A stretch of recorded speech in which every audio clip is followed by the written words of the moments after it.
Hi friends, మనం ఈరోజు మంచి సంస్కారం గొప్ప భవిష్యత్తు అనే నీతి గురించి తెలుసుకుంటున్నాం. ఈ ఒక్క సంస్కారం మీ పిల్లల జీవితాన్ని మార్చివేస్తుంది. చిన్నప్పటి సంస్కారం జీవితాంతం వెలుగులు నింపుతుంది. మీరు ఇలాంటి మరిన్ని మంచి విషయాలు తెలుసుకోవాలంటే మన శివ మోరల్ స్టోరీస్ ఛానల్ని సబ్స్క్రైబ్ చేసి పక్కనున్న గంట సింబల్ను ప్రెస్ చేయండి. ఇక మనం టాపిక్లోకి వెళ్ళిపోదాం. ఒక గ్రామంలో రామయ్య అనే రైతు ఉండేవాడు. అతనికి రాజు అనే కుమారుడు ఉండేవాడు. రాజు చాలా తెలివైనవాడు, కానీ చిన్న చిన్న తప్పులు చేసేవాడు.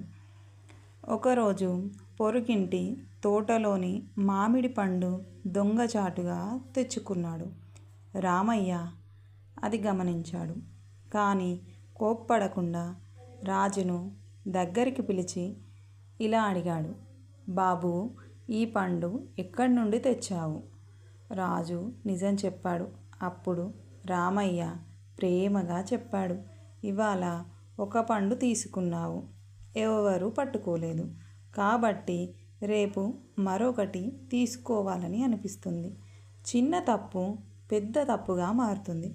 మంచి అలవాట్లు కూడా చిన్నప్పుడే నేర్చుకోవాలని చాణక్యుడు తన నీతిలో చెప్పాడు.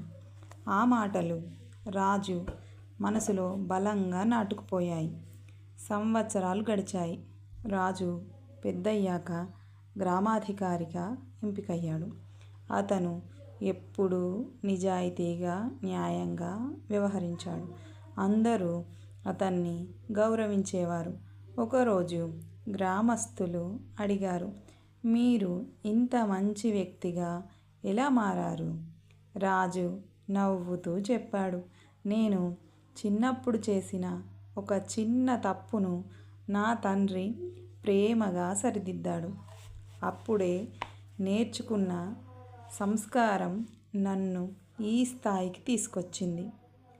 పిల్లలకు చిన్నప్పటి నుంచే మంచి సంస్కారం, నిజాయితీ, గౌరవం నేర్పితే వారు భవిష్యత్తులో గొప్ప వ్యక్తులుగా ఎదుగుతారు. బాల్యంలో నేర్పిన గుణాలు రాతిపై చెక్కిన అక్షరాల వంటివి.